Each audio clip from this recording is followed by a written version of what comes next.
Soy la moderadora del día. Hoy yo trabajo en el Instituto de Género y Estudios de Desarrollo en la Universidad de West Indies, en el campus de Santa Agustín, y somos una universidad que está presente en todo el Caribe.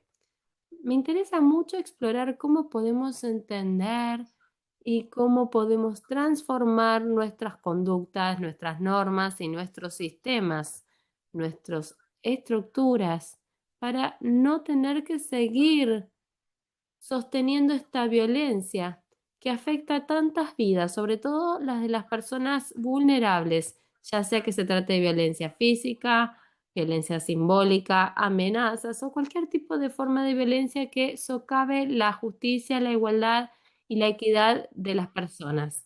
Habiendo dicho esto, quería darles la bienvenida a la sesión del día de hoy, que tiene que ver con entender la violencia de género en la era moderna. Todos sabemos de qué se trata la violencia de género, pero el tiempo cambia. Vemos que hay nuevas respuestas, hay nuevas resistencias, necesitamos nueva incidencia. La violencia de género se expande con respecto a lo que cubre. Antes la imaginábamos sobre conceptos limitados: quién viola, quién se siente afectado y qué impacto tiene todo esto en las vidas reales. Luego tenemos las políticas y también vemos marcos que son políticos y cíclicos. Tenemos que pensar también en la manósfera, ya que se extiende más allá de lo digital hacia lo que está fuera de línea. Tenemos distintos contextos. Nuestros disertantes van a poder comentar sobre estas preguntas que les vamos a preguntar para poder promover el debate del día de hoy. Fundamentalmente, queremos hablar sobre desafíos críticos que son heredados y emergentes, vinculados con la igualdad de género, los derechos humanos, sabiendo que las mujeres, las comunidades marginalizadas, ni niños y niñas y adolescentes son las personas más afectadas, y también aquellos niños y hombres que se ven afectados porque están implicados no solo en ciclos, sino en conocimientos, ideas y creencias que reconstruyen a la violencia como una norma. Habiendo dicho esto, como dije antes, tenemos preguntas, tenemos debates, pueden escribir sus preguntas a medida que escuchamos a las personas que hablaron el día de hoy. Luego tendremos una sesión de preguntas y respuestas y luego concluiremos. Las personas que participarán hoy van a contar su experiencia, sus perspectivas sobre cómo podemos abordar esta problemática de largo plazo que tiene que ver con la violencia de género. Hoy me gustaría darle la palabra a Abhishek Wabwire. Por favor, corrijan mi pronunciación si hace falta. Es un placer que estés aquí el día de hoy. Ahora te vamos a pedir que te presentes brevemente.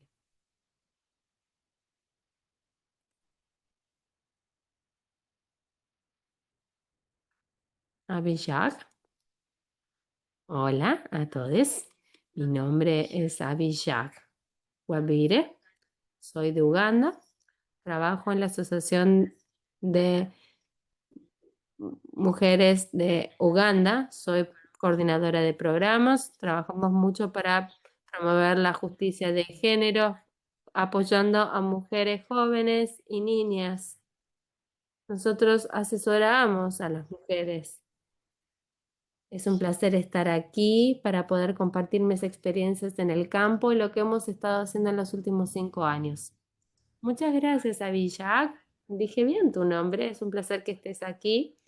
Colegas, estamos trabajando en una conversación íntima y por lo tanto me gustaría aplicar este modo de operación cuando hablamos. Y ahora le voy a pedir a Sisi que se presente también.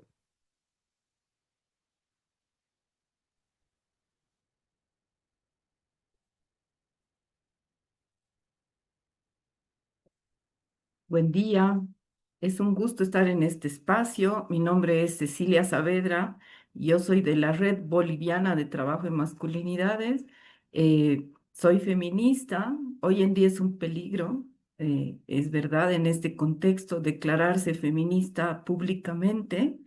Y soy una mujer que trabaja masculinidades Y mi desafío más grande también ha sido desde ser mamá de dos hombres, ¿no? Y estoy igual como tú, Suan, feliz de poder conversar, de poder traer el contexto latinoamericano, pero también preocupada por el escenario de violencia que estamos viviendo a nivel mundial. Gracias.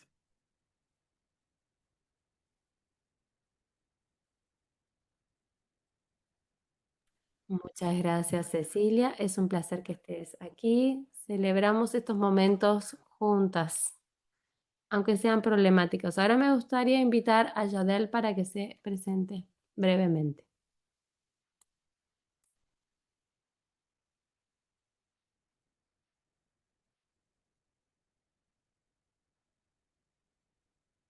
No lo veo aquí. Pensé que estaba en la sala. Bueno, seguimos con la siguiente persona que hablará y cuando se sume se puede presentar. Ravi, tienes la palabra. Hola a todos. Mi nombre es Ravi Berna. Yo trabajo para el Centro Internacional sobre Investigación de las Mujeres con base en Nueva Delhi. Yo tengo experiencia trabajando con temas de género desde las perspectivas de los hombres y las masculinidades. Hemos trabajado mucho en esta tarea de involucrar a los hombres y de hablar sobre temas relacionados con la masculinidad en distintos contextos. Incluían yendo a distintas áreas temáticas, trabajando con las comunidades y con distintas instituciones y sistemas. Es un placer estar aquí. Gracias por invitarme a este panel. Gracias. Gracias, Ravi. Bienvenido. Vamos a tener una conversación muy enriquecedora, pero ahora tenemos que presentar a nuestra última panelista del día de hoy, Ruti. Hola a todos, gracias por invitarme el día de hoy, gracias por organizar esta discusión que es tan interesante. Es importante tener espacios de aprendizaje. Mi nombre es Ruti Letov. Yo también tengo antecedentes trabajando con hombres y masculinidades. Ahora soy consultora independiente y nosotros nos enfocamos trabajando en la prevención de la violencia en la familia. Mi trabajo siempre ha sido vinculado al trabajo fuera de línea, sobre cómo podemos aplicar las lecciones que hemos aprendido en los espacios en línea y fuera de línea y cómo aprendizajes del espacio fuera de línea se pueden aplicar al espacio digital. Siempre también nos gusta trabajar con las personas de la audiencia también. Gracias, Ruti. Vamos a poder establecer esas relaciones entre lo que está en línea y que está fuera de línea y cómo algunas de esas prácticas y enfoques se unen o se combinan. Como dije antes, vamos a explorar la misoginia como una problemática y también el impacto en la naturaleza de la manósfera como si fuera algo problemática. También vamos a explorar la violencia de género en distintos contextos, en línea y fuera de línea, y también vamos a ver el impacto en la vida real de las personas, incluyendo el espectro de la sexualidad o las distintas sexualidades e identidades de género. Voy a comenzar con una primera pregunta disparadora. Pueden pensar en sus propias preguntas. A veces no vamos a poder responder todas las preguntas, como ya lo sabemos, pero al menos nos ayudan a reflexionar. Y eso es lo que yo quiero hacer. Cuando hacemos nuestras presentaciones también quiero que reflexionen. La primera pregunta para que todos consideren y quiero que compartan sus perspectivas de manera colectiva, cada uno de ustedes, en este contexto actual en el que vivimos. Vivimos en un contexto donde vivimos interconectados en el mundo en línea y fuera de línea. Tenemos este nuevo entorno de violencia de género que se ha expandido. Entonces, ¿cómo podemos expandir nuestra comprensión en términos conceptuales, teóricos, de lo que implica la violencia de género? Tenemos un contexto expandido y entonces, ¿cómo en esa manera o en ese contexto expandido, cómo entendemos la violencia de género? Y la segunda parte de la pregunta es, cómo podemos irrumpir de una manera efectiva o abordar aquellos mitos que dicen hay una separación entre lo privado y lo público. Las formas de violencia de género ocurren en distintos contextos, pero no participan o no están presentes en otros contextos. ¿Cómo podemos expandirnos y cómo disrumpir esos mitos? Ahora me gustaría darles la palabra para que comiencen la conversación.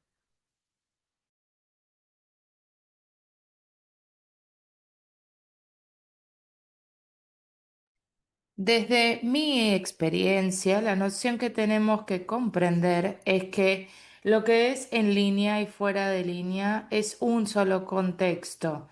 Por un lado tenemos la parte en línea. En general vemos que los comentarios comienzan en línea y que después puede escalarse algo fuera de línea o al revés, ¿no?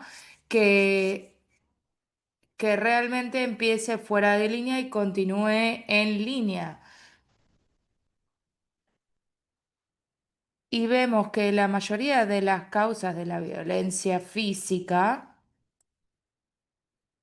esa violencia que vemos en línea como el patriarcado, misoginia, son cosas a reflexionar, ¿no? Le pueden suceder a alguien en línea o de manera física. Es una manera de sufrir eh, algún tipo de acoso, ¿no?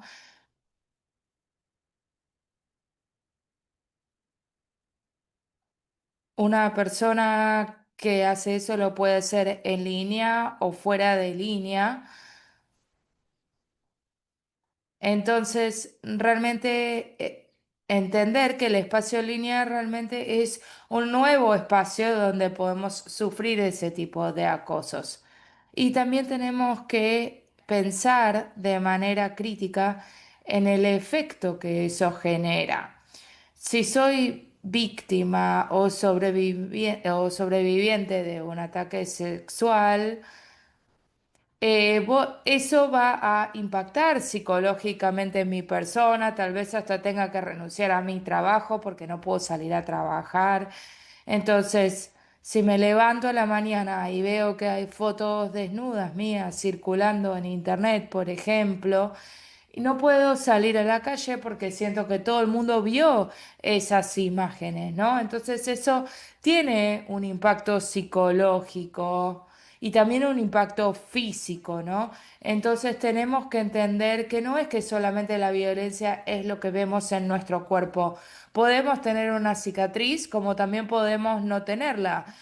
Por más de que sea un acoso que se vive en línea, es algo que igual nos va a afectar y va a impactar sobre nuestro cuerpo, sobre nuestra persona, ¿no? El impacto es muy similar. Muchas veces en línea seguimos tratando de entender o escondernos detrás de lo que es el anonimato, pero en línea también tiene mayor alcance. Es algo a lo que tiene acceso todo el mundo, ¿no? Entonces tiene mucho más alcance, mucho más engagement, mucho más interacción. Entonces puede ser que sea que una persona del otro punto del mundo esté viendo lo que me pasó. Entonces, en ese sentido, el alcance es aún mayor y el impacto es distinto. Y aunque lo haya logrado superar y aunque lo supere, es difícil. En Uganda, por ejemplo, hay alumnas que aún están en el colegio secundario y una chica que se terminó el secundario se casó este mes y después ya de casada, 10 años después de que haya sucedido el hecho, se compartieron imágenes de ella Entonces, ¿cómo puede ser que alguien haya esperado 10 años? Alguien es material, lo que está en línea siempre es material que se puede reutilizar. Muchas gracias, Vishag. Y en cuanto a las motivaciones, las estructuras, los sistemas de creencia, el impacto. Cecilia, adelante. Eh, Te damos la palabra. Podés compartir ejemplos de tu espacio para ver cómo compartimos la realidad en conjunto. Hablamos de motivación, estructuras, consecuencias e impacto. ¿Cómo definimos GBB en estos contextos interconectados? Simplemente para agregar, y yo creo que podemos pensar en continuidad, pero también en todas las relaciones en los distintos espacios de violencia. Cuando analizamos todas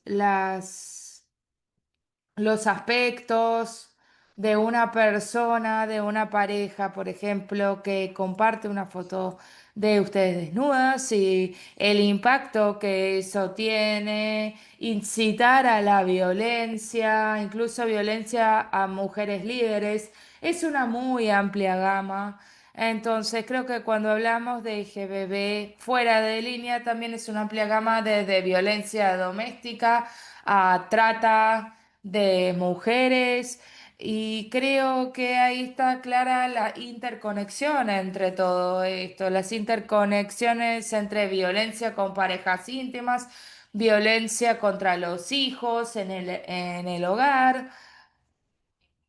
Así como los impactos o el estrés o el conflicto, la violencia que está sucediendo fuera del hogar y cómo eso incrementa la violencia dentro del hogar, existen todas estas conexiones y es simplemente intentar dejar de separarlas, mientras que muchos de los impulsores y muchas de las consecuencias son similares. Por cada tipo de violencia hay algún tipo de especificidad y por ejemplo, cuando yo era adolescente, si se hubiera viralizado una imagen adolescente mía, es muy distinta a si se está viralizando ahora con el alcance del internet, que nunca va a desaparecer, aunque sí hay algunas más opciones en cuanto a remediar o compensar esa situación, pero hay especificidades y a la vez, mientras mantenemos eh, el concepto general, sí sabemos que hay detalles, hay especificaciones en las que aún tenemos que seguir trabajando.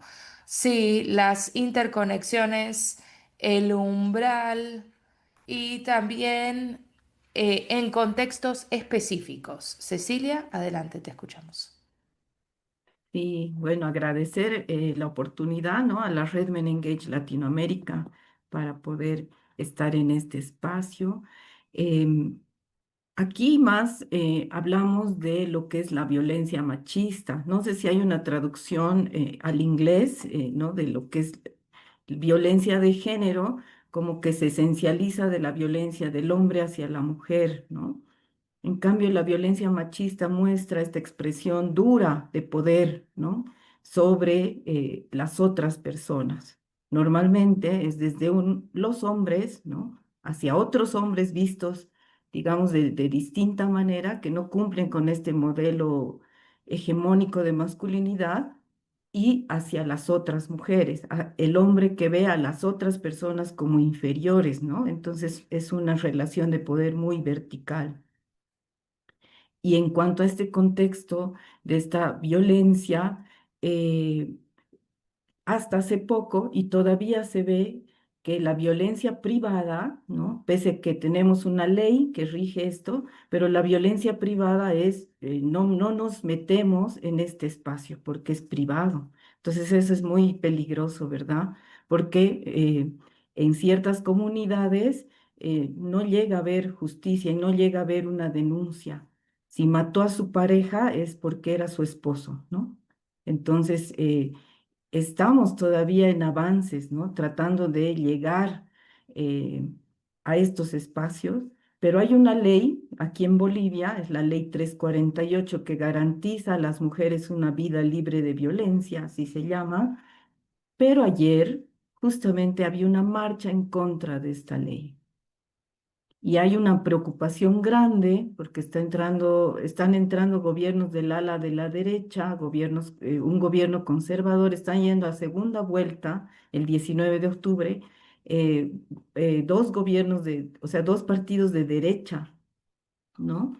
Y tenemos, como que estamos alertas a los retrocesos, porque ya han dicho que esta ley es antihombres, que esta ley castiga a los hombres sin nada de juicio, eh, y no se está viendo toda esta ley, esta violencia brutal, ¿no? Que estamos viviendo, esta violencia. eh, yo hablo también desde la experiencia. Me considero una feminista de calle porque estoy en los espacios, estoy en mitines, plantones, donde exigimos justicia, estamos en los juzgados, estamos en la policía, ¿no? Exigiendo justicia porque los casos son muy irregulares. Y acompaño a madres, ¿no? Que han perdido a sus hijos. Es violencia de un hombre hacia otro hombre. Y esa violencia no se habla, de esa violencia de intragenérica no se está hablando, no se está reflexionando, no tenemos datos. Desde SISTAC, donde yo trabajo, estamos abriendo un observatorio justamente, un observatorio de trabajo en masculinidades donde queremos visibilizar estos datos. ¿Qué pasa con estos hombres que violentan a otros hombres y que matan por estos mandatos, ¿no? De masculinidad? Y son muchas madres que están buscando justicia para sus hijos. No es un número más siquiera. Está totalmente invisibilizada, ¿no? Esta violencia. Y la violencia en línea, perdón, ya es algo cotidiano, es un mundo, creo, diferente a explorar hoy en día, que no sabemos qué está pasando con los adolescentes en este mundo virtual.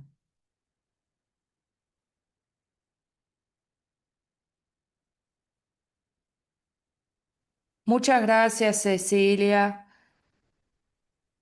Creo que es muy importante lo que mencionaste y construyen sobre lo que dicen Abhishek y Ruti, que es el marco político, legislativo y la voluntad política detrás de eso, así como también el intentar comprender de dónde viene la violencia, quién ejerce esa violencia y cómo es distinta en distintos contextos, tanto en línea como fuera de línea.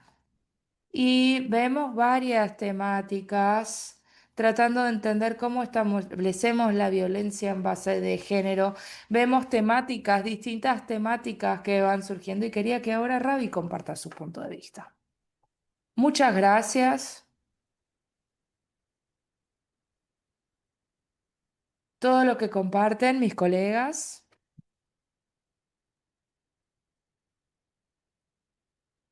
Desde el punto de vista del mundo en el que vivimos, hay algunas cosas que están muy claras. Por un lado, que no hay datos. Hay muy poca investigación sobre cómo utilizar incluso hasta la terminología, las definiciones. Y todo esto nos complica el pensar en un plan para poder abarcar y trabajar todos estos aspectos, ¿no? Esto de intentar deconstruir o hasta planificar para construir algo distinto. Y cómo llegar a un piso común, a un entendimiento común. Entendemos que necesitamos mayor investigación La mayoría de los investigadores es para apoyo a las víctimas y no tanto para lo que es la prevención.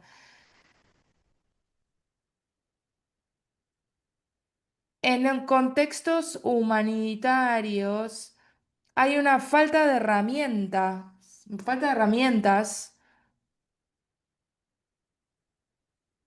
falta de ayuda. Realmente no comprendemos lo que está sucediendo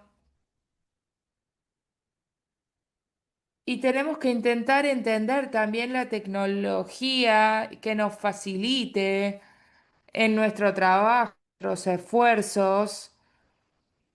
Calculo que el GBB facilitado por la tecnología nos ayuda a analizar distintas plataformas y podemos comprender mejor los distintos mecanismos a nuestra disposición y también analizar las distintas maneras de GBB.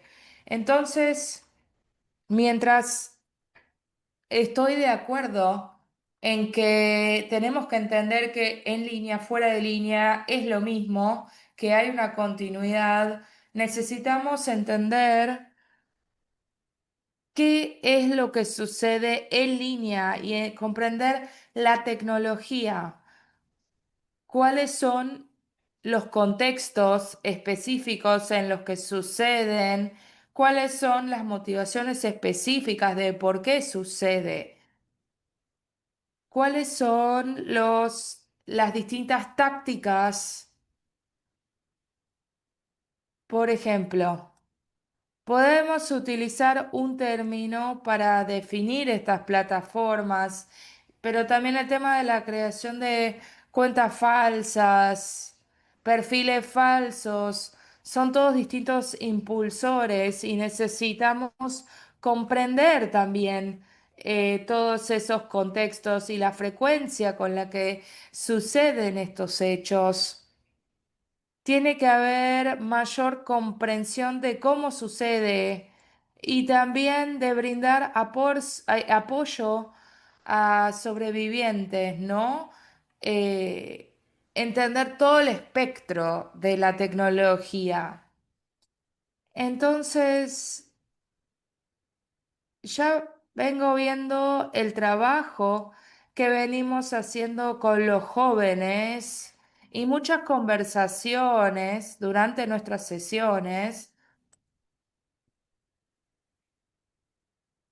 tienen que ver en torno a cómo los jóvenes utilizan mensajes misóginos en línea para hacer resistencia, ¿no? Trabajar con hombres, con niños, con adolescentes se convierte en una tarea bastante más desafiante, porque muchos ya tienen una narrativa, una contranarrativa, una narrativa falsa que utilizan para generar sus propias redes en torno a estos problemas. Entonces, trabajar en estos temas de la masculinidad con los hombres. Vemos una narrativa o una contranarrativa que se construye en los mismos espacios, con el mismo rigor, la violencia, agresión. Entonces, muchas veces se necesita otro tipo de intervención y lo que creo que conceptualmente tener claridad en cuanto a la tecnología facilitada de GBB es muy importante para abarcar estos asuntos, para poder hacerle frente a estas intervenciones online y poder deconstruir el entender de dónde viene, cuáles son los argumentos sociales, legales, culturales, tecnológicos que inciden en esta narrativa, en este contexto, y cuál podría ser la motivación. Y entonces se empieza a ver cómo las conversaciones van desde una narrativa macro a micro, a intervenciones micro y distintos enfoques. Entonces creo que tenemos mucho trabajo por hacer, sí, tenemos que comprender cómo se están manifestando estas voces en distintos contextos y tratar de formular respuestas y construir mensajes para otras generalizaciones de esa información. Es realmente muy importante enfocarnos en la tecnología y en sus manifestaciones y su contexto y desarrollar un marco. Voy a frenar aquí.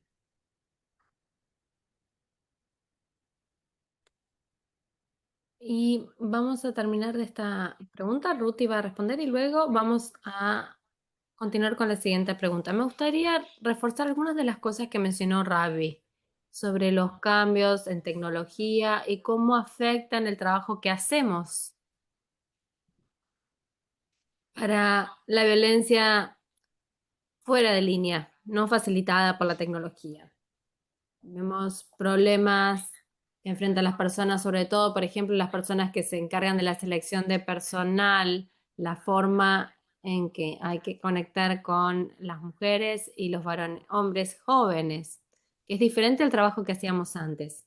Sí, cuando trabajamos con nuestra incidencia, nuestro activismo, etcétera, son todas cuestiones para considerar. Ahora me gustaría que nos aclaren dentro de este panorama, en línea y fuera de línea, y este mapa que hemos identificado.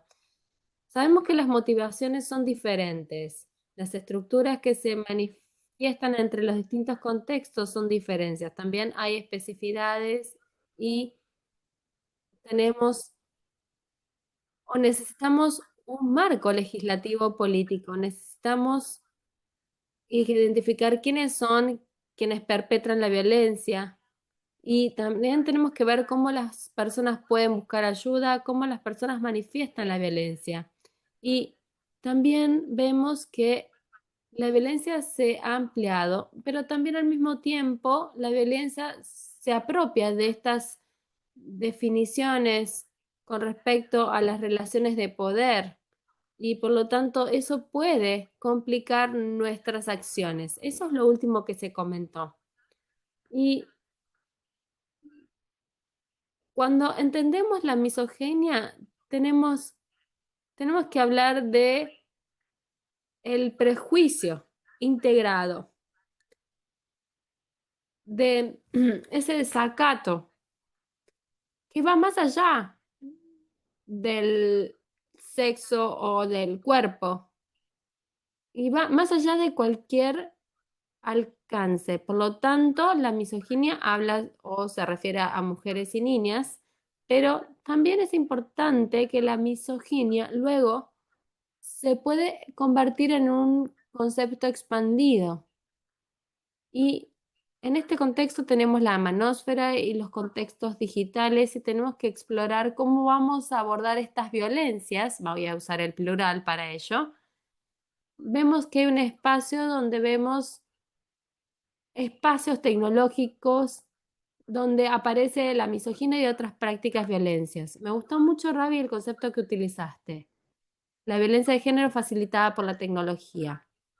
De esa manera podemos entender que se trata no solo de el contexto, sino que el contexto facilita la violencia. Ahora me gustaría comentarles lo que dicen las personas en el chat. Jasmine dice, muchas personas no creen que la violencia en línea es violencia.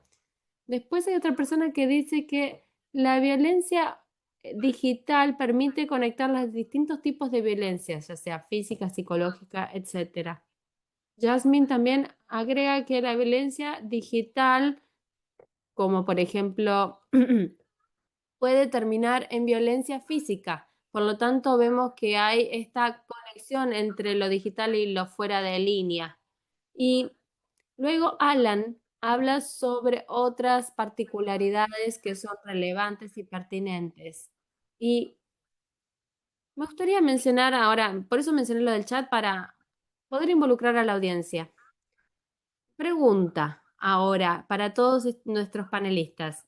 Ahora, ¿cómo todo esto que hemos discutido impacta nuestro trabajo y nuestra comprensión? ¿Y cómo la violencia de género, por supuesto, estamos pensando en la violencia basada en el género de las personas, su rol, sus responsabilidades, sus expresiones, todas estas cosas que implican el género de una persona. Cómo estas violencias impactan a los varones o a los hombres y los niños y generan un círculo vicioso de violencia.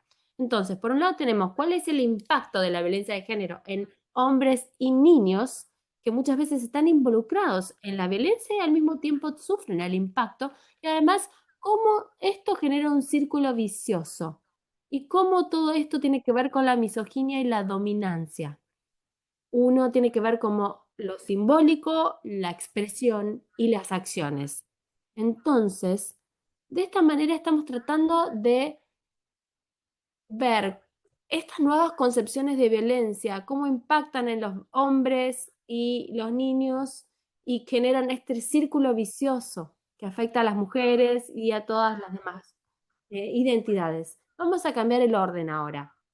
Podríamos empezar con Cecilia ahora, esta vez. Sí, ¿Sí? gracias. Gracias, Suan. Em, esta violencia sabemos que es un aprendizaje tanto para, bueno, en los hombres desde niños, ¿no? En muchos contextos es como se enseña, ¿no? Si un compañero, digamos, te molesta o sufres violencia en la escuela, el entorno mismo te dice que te defiendas, no te da otra forma de resolución de conflictos. Y creo que desde niños están bajo mucha presión. Este mandato tan fuerte de no llorar, ¿no? De como hombre no puedes llorar, no puedes expresar tus emociones, o este mandato de que tienes que ser fuerte, de que tienes que mostrarte, ¿no?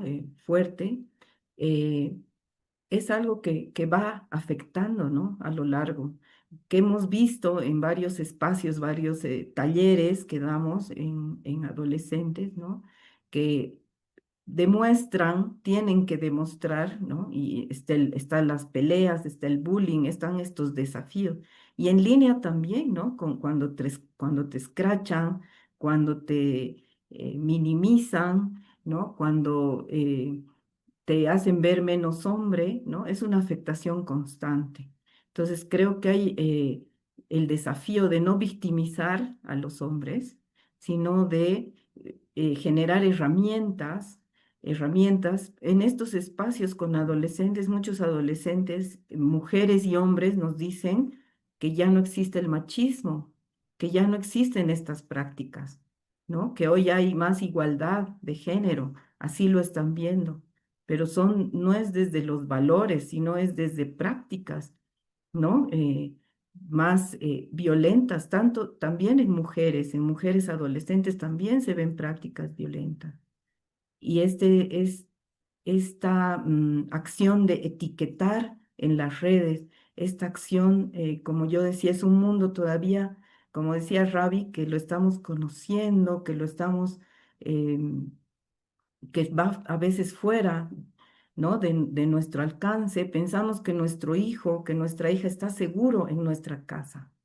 ¿Qué está haciendo en su dormitorio mientras está en las redes sociales?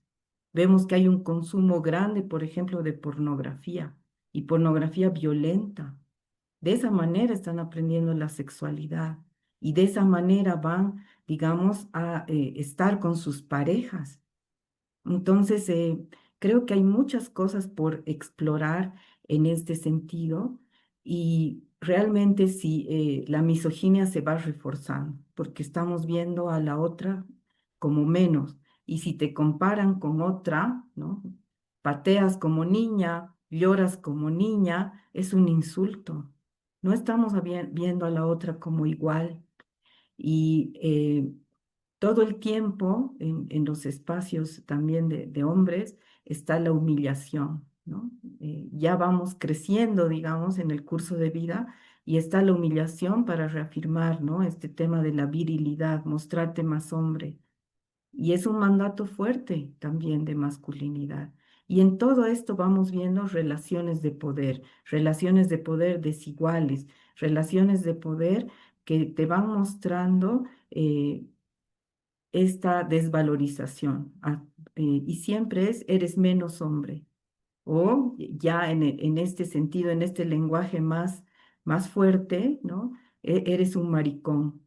Se usa mucho ese tema, ¿no? De ser menos hombre y de compararte con, digamos, o una mujer o un homosexual. Y es digamos, es una afectación, ¿no? Que se va viviendo a lo largo del curso de vida. Y es por eso creo que se están creando estos espacios como Manósfera, donde te van también afianzando, ¿no? Tenemos que reivindicar la masculinidad tradicional. No te puedes dejar dominar por una mujer. Tú eres el que tienes que dominar. Tienes que ser fuerte. Tienes que salir de tu casa a los 18 años, ¿no? Y hacer tu vida. Eso está bien, ¿no? Pero es bajo el contexto del machismo, ¿no? De que te tienes que hacer respetar, tienes que ser, controlar. Son muchos mandatos que te van dando todos estos influencers. He estado escuchando en este tiempo a los influencers aquí latinoamericanos y cómo van dando mandatos, ¿no? Y mandatos también antifeministas. Sabemos que el feminismo reivindica los derechos, las igualdades, ¿no? Para la igualdad. Y ellos dicen, más bien lanzan ataques, hasta ataques de odio contra el feminismo. Eh, entonces creo que se viene un trabajo grande, ¿no? Es una gran oportunidad de escucharnos a nivel mundial, cómo estamos viviendo este fenómeno en línea, eh, que si, que si lo exploramos más a fondo, causa mucha afectación en las personas. Porque si no te validan, no te dan un like, es lo peor que te puede pasar. Gracias, Juan. Muchas gracias, Cecilia, por compartir cómo esto impacta en la existencia de hombres y niños, la forma en que se expresan, en cómo se expresa la identidad, cómo el conocimiento puede ser un sitio de conflicto de violencia en sí mismo. Ahora me gustaría darle la palabra a Villak para que comparta sus perspectivas. ¿Cuál es el impacto para ti? Gracias. El impacto de la violencia en los hombres, teniendo en cuenta el trabajo que hacemos, es que muchas veces son ignorados. Nosotros tenemos un taller en el que trabajamos con la comunidad y le pedimos a las personas que describan qué significa ser hombre y mujer. Y en esas notas hacen descripciones por lo general con atributos físicos. Y vemos que la descripción de los hombres es muy limitada. Se supone que el hombre tiene que ser fuerte, tiene que ser proveedor. Ese tipo de cosas es lo que incluyen en sus descripciones. Y si uno no se ve así, uno deja de ser hombre. Y por lo tanto enfrentan la violencia. Para poder salir de esa descripción, si yo no soy fuerte físicamente, soy un hombre débil y por lo tanto voy a enfrentar la violencia porque no soy fuerte. Ese es el imaginario de lo que debería ser un hombre, de acuerdo con la sociedad, que los hombres son proveedores. Si un hombre no es proveedor, no es un hombre, es una mujer. Por ejemplo, la masculinidad o la comunidad LGBTI dejan de ser hombres, se los consideran personas femeninas. No, uno no se describe como un hombre o no se ve como un hombre típico. Y si se nos ha dicho que si un hombre enfrenta la violencia, se le dijo que no tiene que llorar. Y si, por ejemplo, tenemos hombres que nos dicen mi esposa me golpea, etcétera, y muchas veces se los critica. ¿Cómo permites que una mujer te controle? ¿O ¿Cómo esto le puede pasar a un hombre?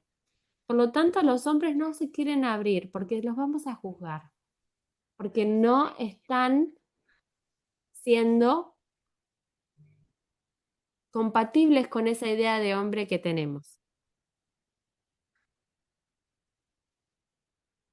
Por lo general, los varones o los hombres tienen el poder. Y en mi comunidad, en mi país, en Uganda, un hombre es aquel que tiene poder y que es respetado. Y el hombre más fuerte es el que gana.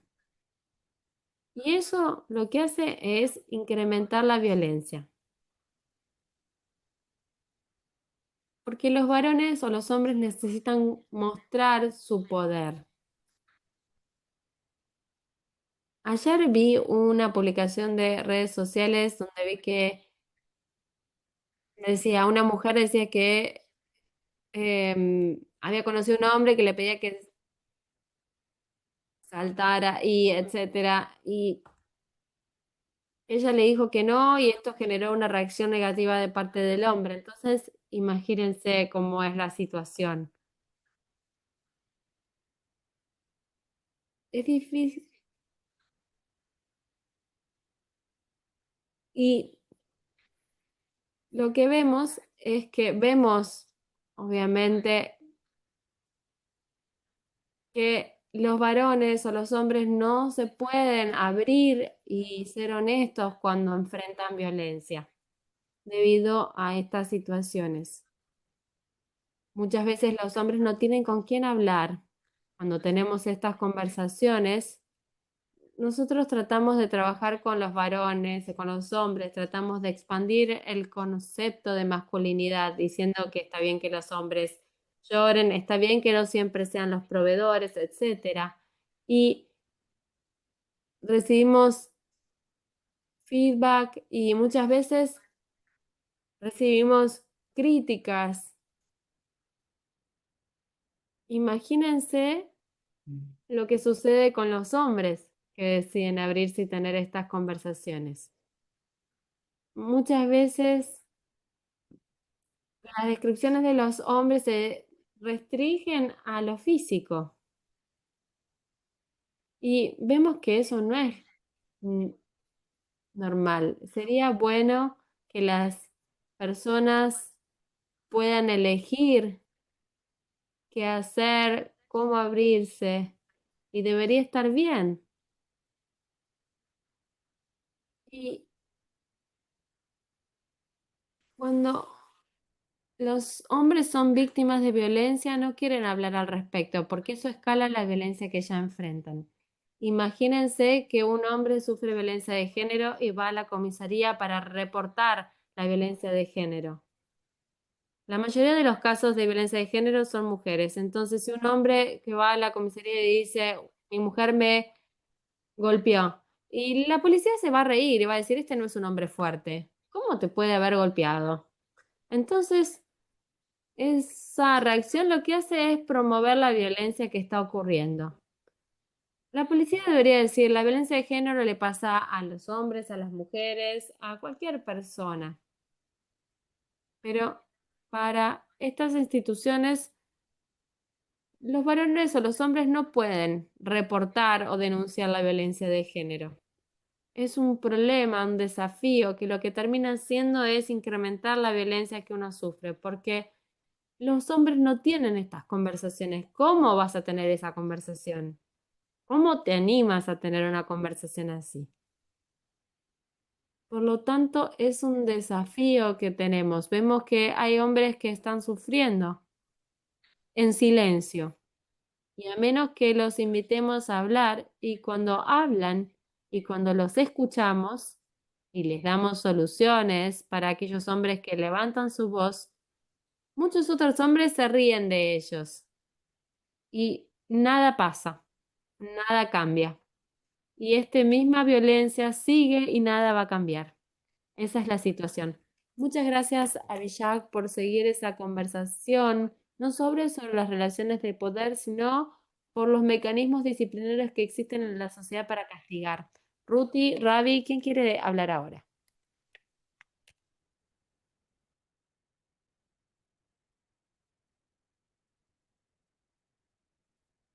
Muchas gracias.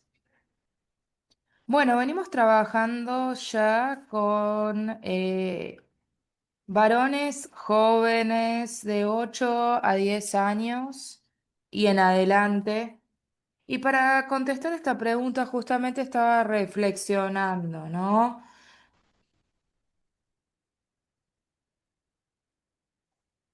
El impacto,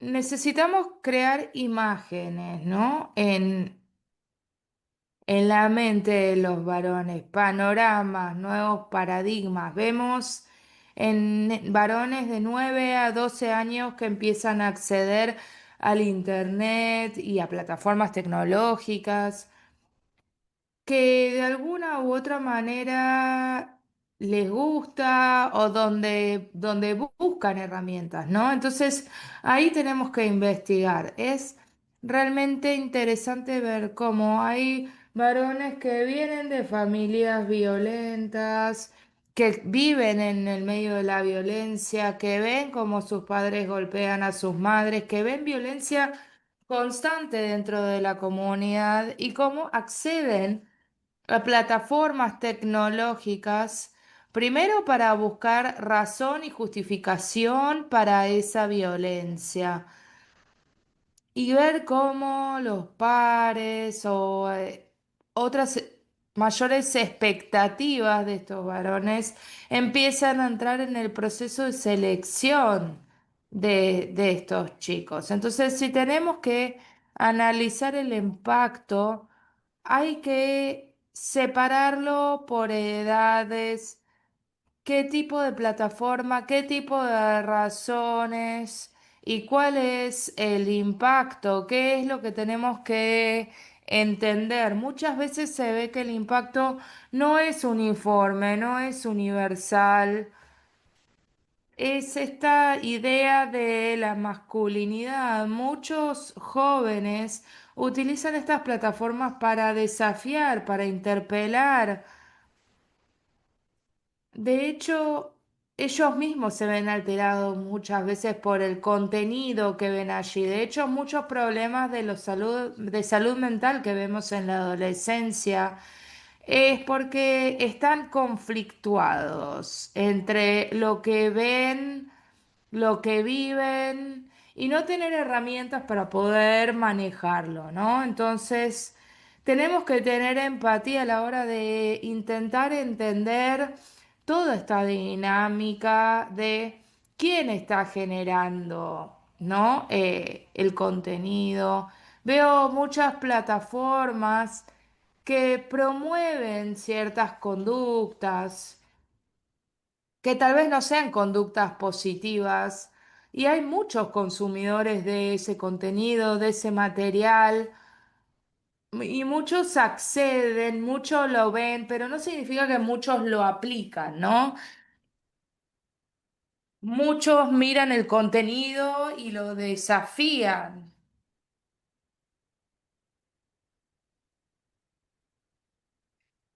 Y creo que el acceso a esas plataformas también tiene implicancias. Cuando vemos estas imágenes, imágenes que tal vez no entienden o no quieren ver, las empiezan a cuestionar, a desafiar, porque son seres pensantes que están buscando su propio sistema de soporte.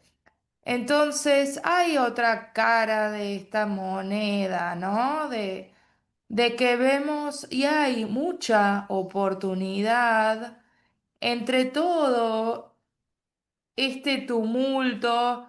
Hay nuevas ideas, hay innovaciones, hay nuevas creatividades en estas plataformas. Y esa creatividad les permite desafiar, desafiar muchas de estas cuestiones violentas. Tiene que haber un equilibrio constante entre la información que se recibe información que reciben que ellos desafían y nosotros tenemos que darles las herramientas para que puedan desafiar eso.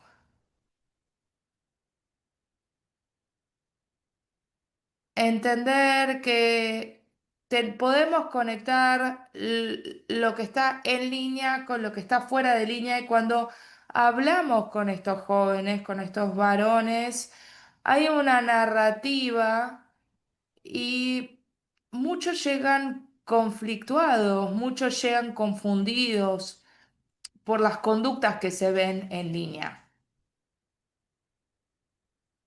Muchas gracias, Ravi. Construiste muy bien sobre lo que dijo Abhishek de ese concepto de empatía, la posibilidad de hombres y varones que reciban y resistan en esa concordancia entre lo que es el pensar, el hacer y va pasando el tiempo y nos queda una pregunta más.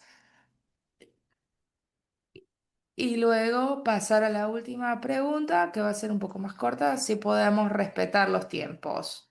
Voy a intentar ser muy breve para construir sobre lo que se dijo. Me cuesta un poquito hacer esta conexión, pero creo que es muy importante destacar.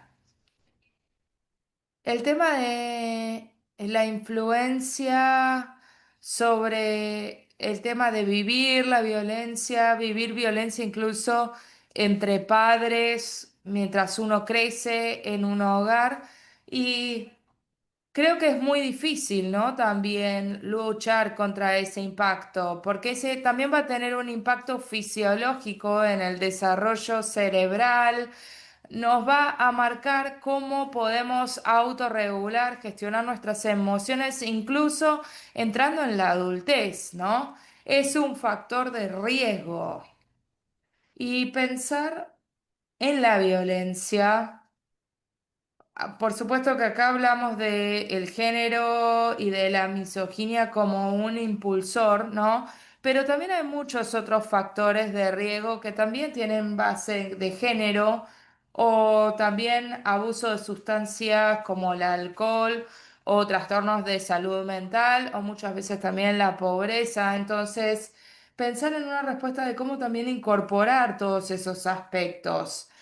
Creo que y no sé si esto funciona tanto en lo que es la violencia facilitada por la tecnología, pero sí el tema de pensar en oportunidades para generar cuidado, conexión, construir empatía, capacidades sociales. Cuanto más estamos en línea y no vivimos todo eso, vemos como cada vez hay menos interacciones entre personas. Creo que tal vez no solamente pensar en una intervención solamente para prevenir la violencia, sino intervenciones para construir todo este ecosistema de factores de riesgos. Sí, claro. De hecho, con ese punto final en la intervención, las formas de intervención y también construir comunidades y redes para interacción, para generar empatía donde todos se sientan incluidos, varones, niños, y también cómo, cómo poder gestionar o pensar todo eso nos lleva a nuestra próxima pregunta. Voy a hacer la otra pregunta, pedirles a todos que contesten brevemente, luego tenemos una pregunta más. Entonces, la próxima pregunta es... Considerando que ya comenzamos a pensar en intervenciones o en rediseñar nuestro enfoque o continuar nuestro enfoque, ¿cómo es que un enfoque interseccional nos pueda llevar a acciones transformativas que incluyan el explorar hombres y masculinidades como un todo? ¿Cómo podemos aplicar ese lente al enfoque y cómo eso expande nuestra comprensión y nuestra respuesta a GBB? Entonces, este enfoque interseccional para transformar masculinidades. cómo eso expande nuestra respuesta y nuestra comprensión de GBB. Así que les dejo la palabra ahora a ustedes. Perdón, vamos a empezar con, con Ravi, con Ruti. Con Ravi. Bueno, la respuesta que se me ocurre en esta pregunta, ¿no? Esta sociedad en la que vivimos, donde se destaca tanto el tema de la clase, la forma de vida. Creo que el lente interseccional es una forma de seguir hacia adelante, ¿no?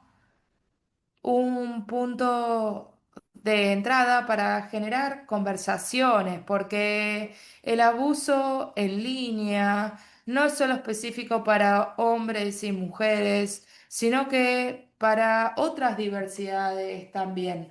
La idea del abuso en línea, el bullying en línea, está generando una narrativa, un tipo de narrativa donde siempre hay una u otra forma de violencia y se convierte,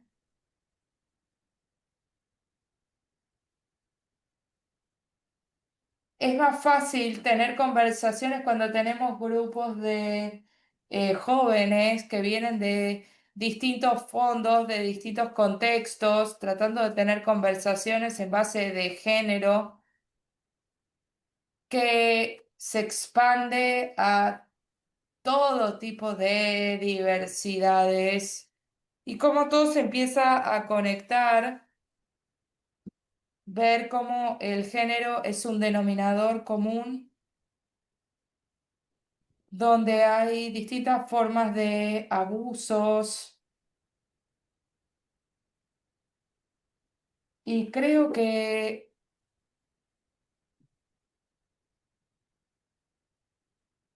no hay otra manera de segregar hombres versus mujeres, cómo tener estas conversaciones, ¿no? Que sino que tiene que ser conversaciones más diversas sobre distintas formas de discriminación que están sucediendo y cómo eso se intersecciona con la violencia de género. Claro, sí, Ravi, perfecto. De hecho, creo que vivimos más allá de lo binario, la vida se manifiesta más allá de lo de eso. Entonces, la interseccionalidad es nuestro punto de entrada. Ruti, adelante. Sí, muy brevemente, simplemente la importancia de ser específicos en cuanto al contexto, en cuanto a comprender sobre todo algo como GBB facilitado por la tecnología, que probablemente la tecnología nos va a afectar a todos en un contexto donde hay más o hay menos tecnología, pero básicamente la importancia de ser específicos en el contexto, en entender el problema y pensar en las soluciones. Sí, cómo ese contexto nos ayuda, que esté arraigado en las nociones de quiénes somos y lo que hacemos. Así que Cecilia o Avillá, no sé si algunas de ustedes dos quieren dar un breve comentario sobre el enfoque que podemos tomar. Cecilia. Sí, sí, gracias. Creo que es importante ver esto a nivel más estructural, más macro, ¿no? Si bien trabajamos con personas, trabajamos en los talleres, digamos que es el enemigo más grande, ¿no? Y desde este enfoque interseccional, eh, creo que se puede llegar a una acción más transformadora, que incluya a los hombres, masculinidades, que sería una categoría central de análisis en nuestro caso, porque nos ayuda a comprender la violencia, pero desde este fenómeno, ¿no? Complejo, desde los sistemas de opresión. ¿Cuáles son los sistemas de opresión? Son el patriarcado, el capitalismo, el colonialismo, que está muy permeado aquí en Latinoamérica, ¿no? Porque nos han colonizado, ¿no? Y está muy permeado. El racismo, el clasismo, o sea, son muchos espacios, ¿no? Muchas sistemas de opresión que tenemos que verlo. La homofobia es también una forma de opresión muy fuerte y esta desigualdad económica. Entonces, creo que todo este análisis interseccional nos va a permitir trabajar, ¿no? De mejor manera y desde esta acción más transformadora. Y que no solo nos enfoquemos, creo que ha sido también un error a lo largo de los años, no solo nos enfoquemos en el empoderamiento de las mujeres, hemos empoderado a las mujeres y no hemos trabajado con este otro espacio que son los hombres, las masculinidades, y como que ha habido un retroceso, eso es lo que lo hemos ido analizando. Es importante más bien ver cómo estas distintas masculinidades se articulan, se oprimen entre sí también, ¿no? A través de estas relaciones de poder y cómo reproducen la violencia. De una u otra manera se va reproduciendo la violencia. Y lo importante es, desde este análisis también, dejar de justificar la violencia, no se justifica desnaturalizar, ¿no? Es, como lo decía Abishai, decía, el hombre se tiene que mostrar fuerte, dominante, y desnaturalizar este rol, ¿no? Desnaturalizarlo. Y desde este análisis también interseccional, permitirnos llegar a la población. Aquí en Latinoamérica tenemos espacios que directamente no tienen nada de espacio virtual, que el acceso a ciertos lugares es por bote, es a través de ríos, o sea, es todo un análisis bien importante desde los contextos, cómo llegamos a estos espacios. El idioma te abre puertas. Hemos realizado, digamos, podcasts, pero que se escuchan, que se los graba como en radio para poder llegar a estos espacios en los idiomas, ¿no? Y creo que esas son estrategias que nos van a ayudar a llegar a estos espacios de acuerdo a esta mirada interseccional que puede ser transformadora. Gracias, Suan.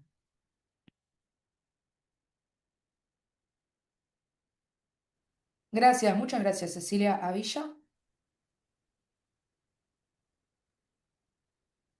Voy a ser muy breve porque siento que todo se ha dicho ya. Desde el punto de vista de la interseccionalidad, nos ayuda a cambiar de esa noción en que las mujeres son las víctimas y sufren las acciones de los hombres. Es importante que cuestionamos el sistema. ¿Por qué las personas se comportan de la manera en que lo hacen? Tenemos que empezar a cuestionarnos el sistema, las normas, la cultura, la religión. También tenemos que pedirles a las personas que se cuestionen esas estructuras. De esa manera vamos a poder entender mejor los contextos. Porque cuando entendemos que no todos los hombres tienen las mismas relaciones de poder, el mismo dinero, la misma situación económica, es más fácil que los entendamos. Hay distintas situaciones económicas, hay distintas relaciones de poder. Y también es importante ver qué los lleva a eso. Y para poder entenderlo tenemos que hacernos la pregunta, ¿por qué las personas actúan de esa manera? Y también nos permitirá determinar qué podemos hacer para cambiar eso. Así es, colegas. De esta manera ustedes me están llevando a la última pregunta, con el incremento de la violencia, ¿cómo podemos ampliar nuestra comprensión del espectro de la interseccionalidad? Y nosotros ya hemos hablado de la interseccionalidad y del hecho de que tenemos distintos puntos de entrada de distintas perspectivas. Y por lo tanto, ahora quiero hablar con la comunidad y quiero que se suman a esta conversación a través de comentarios o con preguntas, porque tenemos 15 minutos más. ¿Es así? Y por lo tanto, en los últimos 15 minutos, invito a todos aquí. Tenemos una gran audiencia. Gracias por los comentarios en el chat. Son muy interesantes, muy informativos. Creo que estamos hablando muy bien entre nosotros. Me gustaría escuchar cualquier comentario o pregunta que tengan sobre las preguntas que ellas hicieron. No veo manos levantadas. Ahí pueden utilizar la manito o pueden abrir sus micrófonos en caso de que haga falta. Mientras espero que levanten las manos, me gustaría leer algunos de los comentarios del chat. Tenemos a Jasmine Laxman. Sí, Jasmine, tienes la palabra.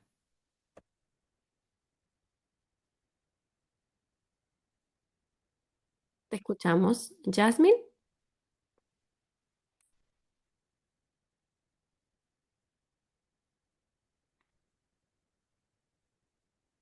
Jasmine, ¿estás allí? Tal vez tuvo algún problema con el micrófono.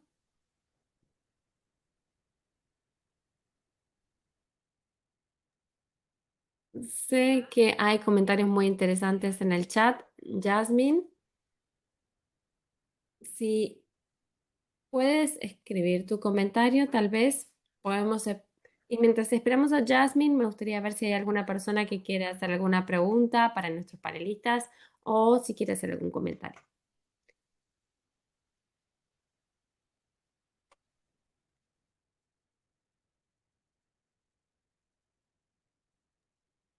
No veo a nadie en este momento que haya levantado su mano o que tenga alguna pregunta.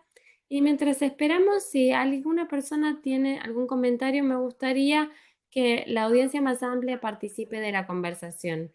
Voy a ir desde el fondo hacia arriba para compartir los comentarios que veo en el chat. Esto es algo de Ruti, así que veo que estás en el chat también.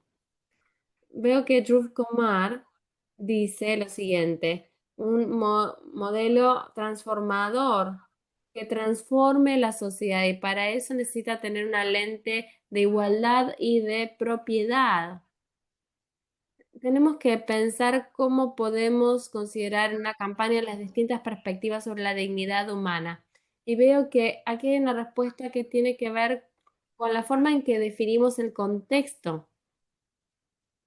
Y es importante ver cómo podemos dar respuesta a los distintos enfoques de propiedad que surgen con todo esto. Yasmín, aquí estoy. Finalmente pude encender mi micrófono. Disculpas, tenía un problema con el micrófono. Muchas gracias por llevar adelante esta conversación. Yo creo que es una conversación diferente. Yo he participado en otras conversaciones y es muy difícil ver conversaciones sobre la manósfera y la conducta de los hombres y cómo afecta ese comportamiento a las demás identidades y a la violencia de género. Me parece que es importante que resaltemos elementos como los datos. Necesitamos datos desagregados en este sentido, porque si queremos cambiar las creencias, si queremos enseñarles a las personas que sus acciones tienen consecuencias en línea, por ejemplo, como la masculinidad tóxica afecta las percepciones, las acciones de las personas y todo esto, para eso necesitamos datos reales sobre por qué las personas se comportan de la manera y cómo esto afecta también a las personas. Y de esa manera podemos identificar cómo podemos cambiar la perspectiva, las creencias. No podemos hacer esto de manera aleatoriamente. No podemos cambiar las mentes de manera aleatoria. Es importante entender con qué lidiamos. Es importante. Incluso cuando uno haga una formación, una capacitación para cambiar la perspectiva, no vamos a lograr nada porque las personas van a volver a sus entornos y van a sentirse con fuerza para volver a hacer las conductas o cometer las conductas que ya habían hecho. Por lo tanto, no podemos trivializar la importancia de los datos en este campo. La violencia de género necesita investigación y datos. Muchas veces las personas no se han esforzado lo suficiente para recopilar los datos o para poder hacer evaluaciones. Nosotros hemos hecho estudios sobre la concientización sobre violencia de género, hemos trabajado para recabar información, pero no hay evaluaciones de impacto suficientes y tampoco se ha evaluado cuán efectivas son las soluciones. Uno no sabe qué hay que cambiar, etcétera. Son todos elementos importantes, sobre todo cuando pensamos en cambios conductuales y en el pensamiento, en la lógica de las personas. Cuando pensamos en las conductas de los hombres, no podemos suponer que esa es una idea generalizada de lo que piensan las personas o de cómo se comportan los hombres o cómo deberían comportarse. Las distintas personas piensan diferente independientemente de su agenda. Y cuando uno piensa esto de esta manera, es importante entender quiénes son las diferentes personas a los distintos aspectos culturales que los convierten en quiénes son y las acciones que cometen o que hacen. Y eso afecta a su comportamiento en línea y fuera de línea. Por lo tanto, para mí es muy importante que tengamos este debate y que involucremos a los hombres en espacios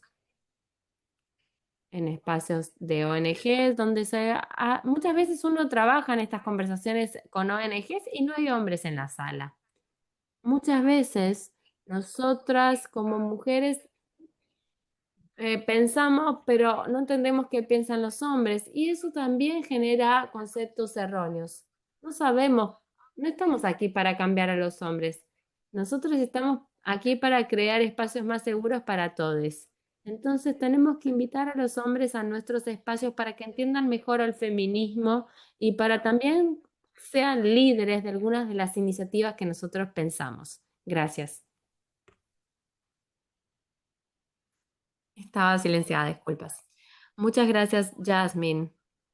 Este es un elemento importante de nuestra conversación que mencionó Ravi. Es importante tener investigación, datos y seguimiento para poder entender este cómo hacemos conceptualizaciones y cómo respondemos. Eso es parte de nuestra serie de 3 sesiones. Tenemos algunas preguntas en el chat. Nos quedan 5 minutos, pero es importante que reflexionen y quiero que los panelistas compartan una reflexión y sus perspectivas. Tenemos una pregunta aquí de Lucy que dice, ¿qué estrategias sugieren sobre la base de su experiencia para atraer a los hombres a estos talleres? ¿Qué estrategias sugieren, en base a su experiencia, para atraer a los hombres para que participen de los talleres como este? Y veo otra pregunta de Fernando que dice, en su opinión, ¿qué tipo de evidencia es más necesaria urgentemente para mejorar las intervenciones respecto a la violencia de género facilitada por la tecnología? Esto tiene que ver también, esto junto con sus reflexiones a lo que dijo Jasmine, es lo que quiero que aborden.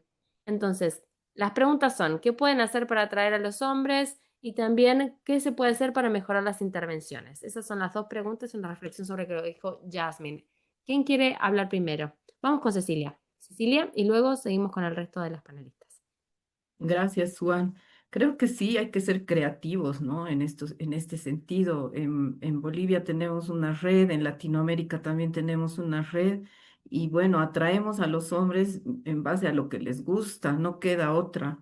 A veces es la comida, ¿no? En los talleres, digamos, ofrecemos refrigerio o el fútbol o cosas que les gusta hacer, un campeonato antimachista, por ejemplo, ¿no?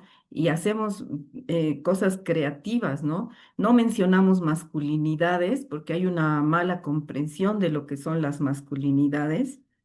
Entonces, hacemos también títulos y convocatorias más atractivas, ¿no? Sobre lo que quieren trabajar. Paternidades es un enganche bueno. En jóvenes también el tema de sexualidad.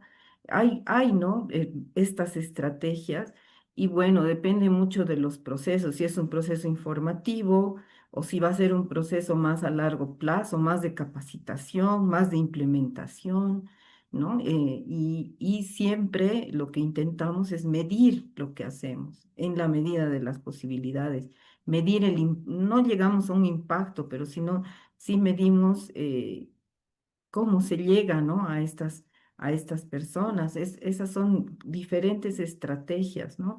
Y ahora se abrió lo virtual también. A través de lo virtual también se puede llegar a como ahora, ¿no? Fuera de las fronteras se puede llegar. de manera diferente y hacer cosas más dinámicas en lo virtual. Hay muchas aplicaciones ahora que te pueden mostrar hasta juegos, ¿no? Y jugar también, lo lúdico, esta educación popular que se usa mucho en Latinoamérica, ayuda mucho, ¿no? En los talleres. Muchas gracias, Cecilia. Entonces, tenemos cómo atraer y cómo podemos obtener datos. Ahora, me gustaría saber quién más querría responder a estas dos preguntas. ¿Avillar? En mi contexto, es difícil incluir a los hombres, pero nosotros tenemos instituciones que participan en nuestros talleres y por lo general estas instituciones son representadas por hombres. Y de esa manera trabajamos con hombres y cómo podemos atraerlos. Por ejemplo, el consejero local de una institución se suma y de esa manera tratamos de incluir a otros hombres. Por lo tanto, trabajamos con las estructuras existentes que están a cargo de hombres y tratamos de interactuar con esos hombres.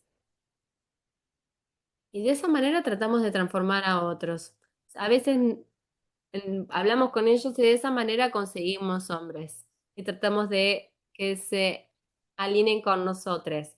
Muchas veces lo que hacemos es trabajar con hombres que lleguen a estos hombres, porque en mi experiencia muchas veces los hombres solo escuchan a otros hombres, entonces tratamos de identificar aliados y de esa manera también obtenemos feedback positivo de estos hombres. Y para que estas herramientas tengan sentido para ellos y las puedan comunicar. Evaluar el contexto es algo muy importante. Creo que esto es muy creativo, como decía Ceci. Y, estoy leyendo el chat y creo que la audiencia está muy interesada. También veo que hay personas que están compartiendo soluciones. Colegas, son las 10:30, así que quería agradecerles por sus respuestas tan amplias a estas preguntas y también quería agradecer a la comunidad por participar en el día de hoy. Sé que no tuvimos tiempo suficiente para hablar todo, pero ahora me gustaría darle la palabra a Laxman para que cierre esta sesión y para que los invite a la próxima sesión de esta serie de 3 sesiones. Laxman, tienes la palabra. Gracias, Suan. Gracias a Vijak, Ravi, Ruti y Ceci por su sabiduría y por compartir sus experiencias. Espero que las personas que se han sumado a esta sesión las hayan encontrado útiles para poder ampliar los contextos y nuestra comprensión de las formas que tenemos para seguir trabajando. La próxima sesión será el 24 de septiembre. Van a recibir información a través de redes sociales y correos electrónicos, así que estén atentos para recibir la información. Gracias por estar aquí hoy, por quedarse y como sabemos, siempre hay poquito tiempo para conversaciones importantes como esta, pero espero que sigamos reuniéndonos y compartamos más sabiduría y tratemos de manera colectiva hablar sobre este tema tan complejo y que podamos encontrar formas para seguir adelante. Así que esperen el próximo evento de esta serie. Gracias por sumarse el día de hoy. También quiero agradecerle al equipo de mi grupo de trabajo por todo el apoyo y también quiero agradecerle especialmente a Suan por su gran moderación. La forma en que le hiciste fue muy buena. Y gracias a todos por compartir recursos. Vamos a compartir los recursos que nos han enviado y vamos a comunicarnos más tarde. Que tengan un muy buen resto del día, de la tarde o de la noche y espero que haya sido de interés. Gracias. Adiós a todos. Gracias.